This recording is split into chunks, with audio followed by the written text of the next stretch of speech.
Bismillahirrahmanirrahim. Assalamualaikum warahmatullahi wabarakatuh. Perkenalkan, nama saya Iqbal Barokah. Di sini saya sebagai moderator sekaligus sebagai penyaji. Saya di sini dari kelas manajemen K, dari kelompok 3. Di sini saya bersama beberapa anggota, diantaranya yaitu saudara Andi Istira Irawan, ada Aldi Renaldi, ada Muhammad Alvin Gustiawan. Baik, langsung saja. Di sini saya akan mempresentasikan atau membahas mengenai judul Activity Basis Management atau disingkat dengan ABM. Di sini ada beberapa penjelasan. Yang pertama yaitu konsep manajemen berbasis aktivitas atau juga bisa disingkat dengan ABM. Ada yang tahu konsep manajemen berbasis aktivitas itu apa?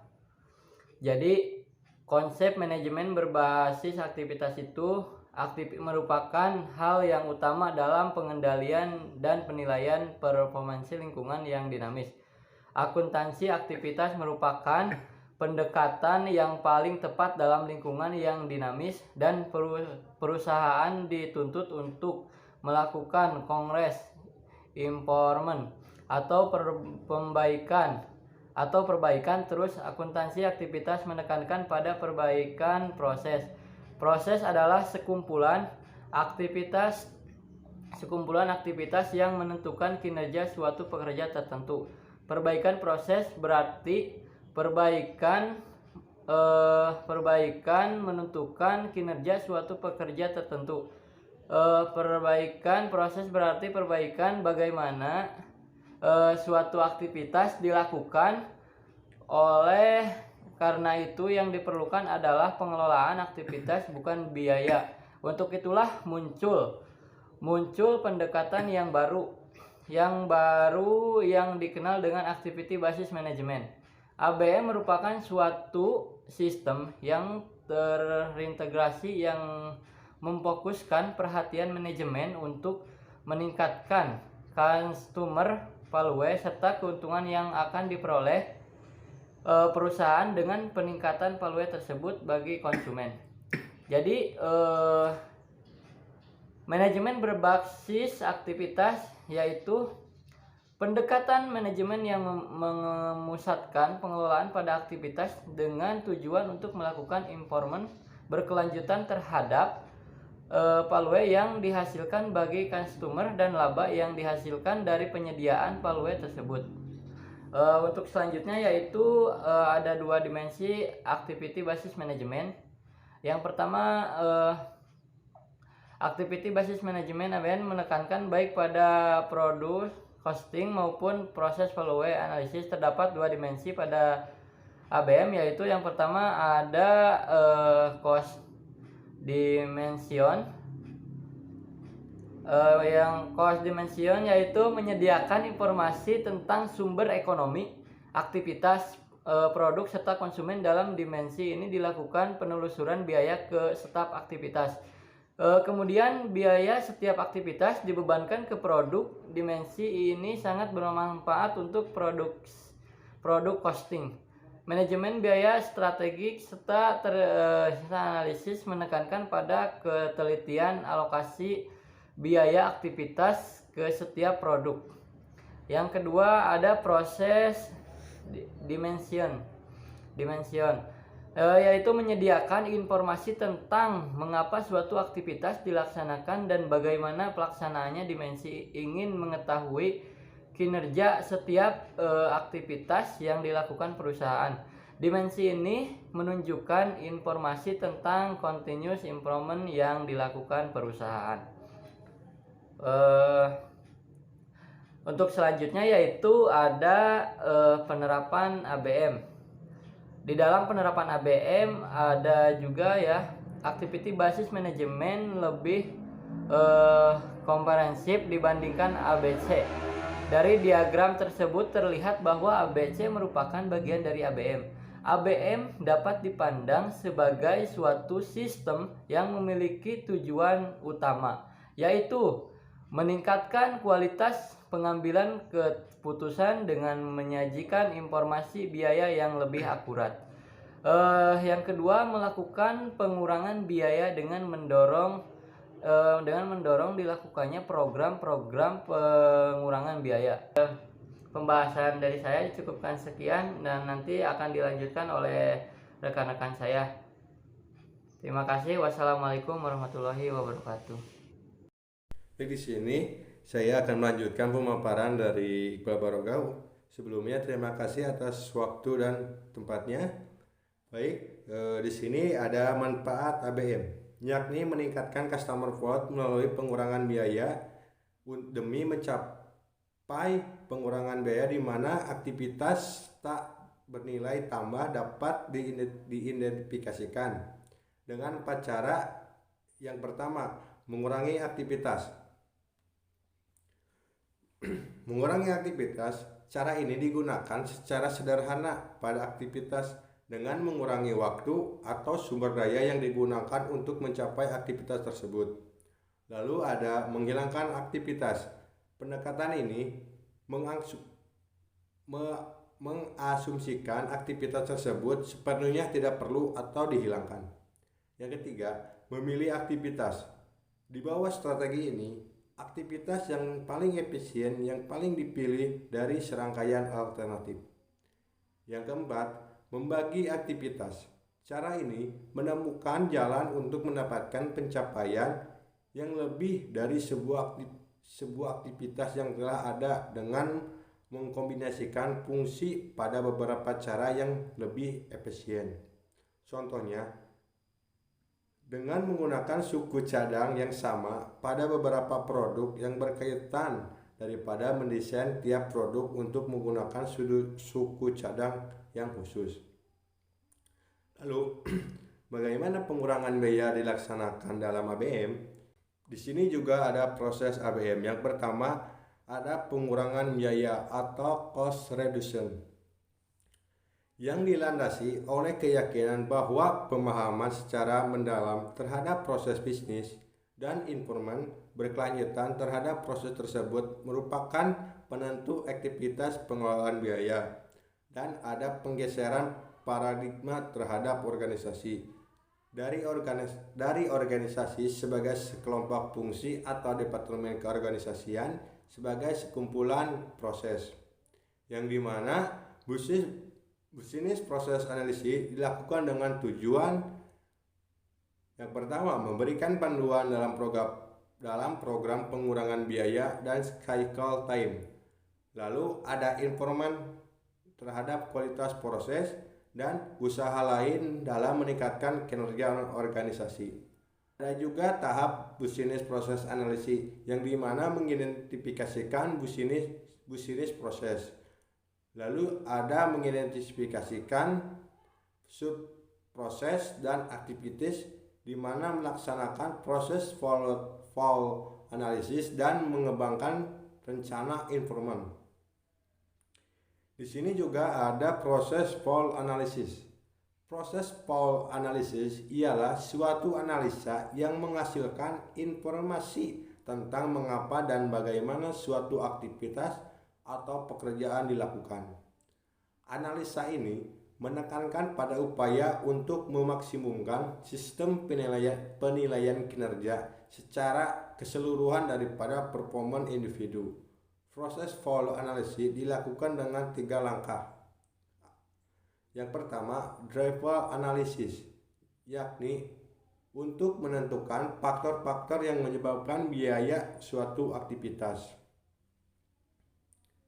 Suatu aktivitas pasti membutuhkan input dan menghasilkan output. Input aktivitas merupakan sumber-sumber ekonomi yang dibutuhkan dalam melaksanakan suatu aktivitas. Sedangkan output aktivitas merupakan produk yang dihasilkan dari suatu aktivitas.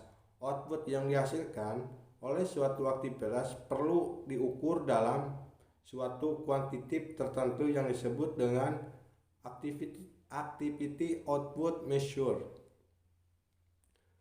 Lalu langkah yang kedua, activity analisa, yang dimana aktivitas apa yang dilakukan jumlah pekerjaan yang terlibat, waktu dan sumber ekonomi yang digunakan, serta rekomendasi bagi manajemen tentang aktivitas tersebut. Langkah yang ketiga ada activity performance measure, yakni pengukuran performance dalam pelaksanaan suatu aktivitas dengan menggunakan alat ukur finansial maupun non-finansial. Alat ukur yang digunakan harus mampu mengetahui bagaimana suatu aktivitas dilaksanakan dan hasil yang dicapai. Alat ukur ini juga diharapkan mampu menunjukkan perbaikan yang secara terus-menerus yang dilakukan oleh perusahaan.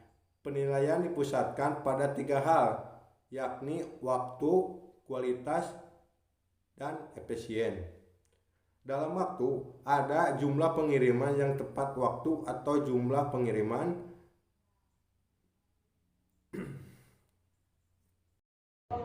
Assalamualaikum warahmatullahi wabarakatuh. Nama saya Muhammad Abdul Muslim, NIM 3402180419.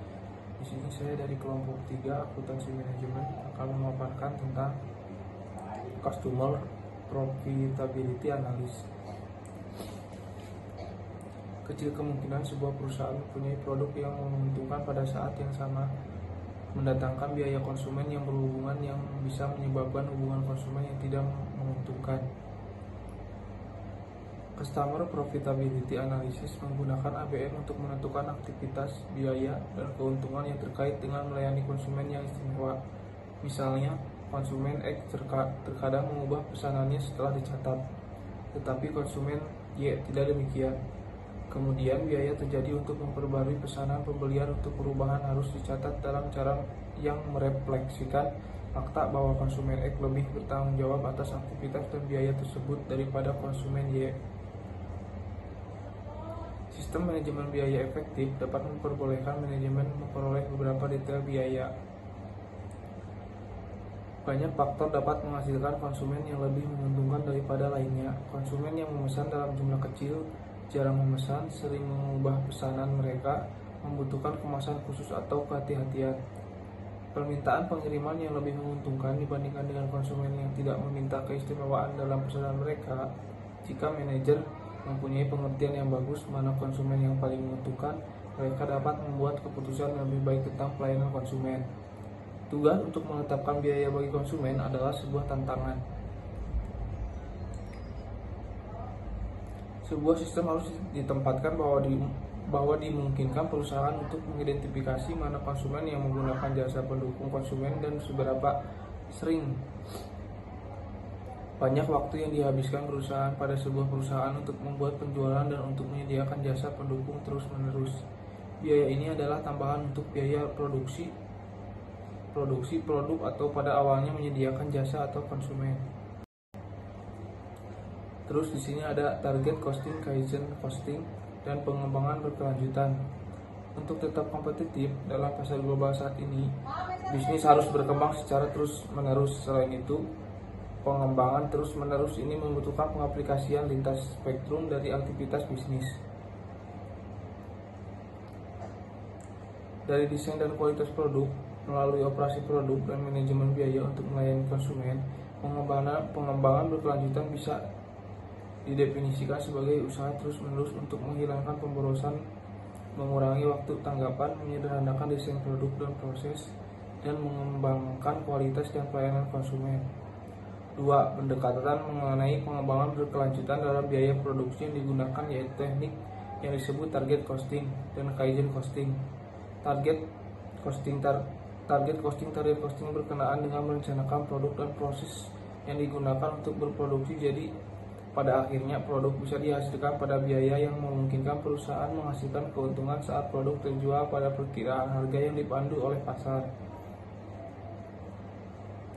Perkiraan harga ini disebut target price, batas keuntungan yang diinginkan disebut target profit, dan biaya di mana produk harus diproduksi disebut target costing.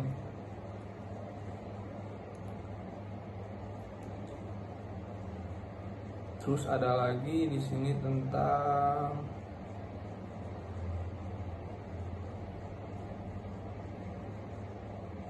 value and non-value added cost reporting.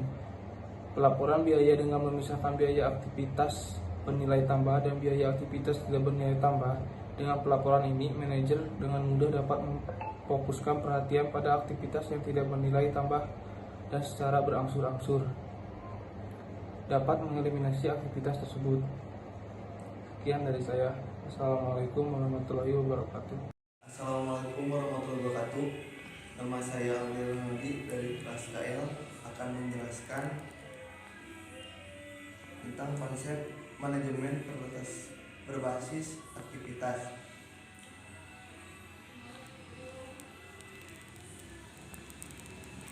Anggaran tersebar berdasar aktivitas.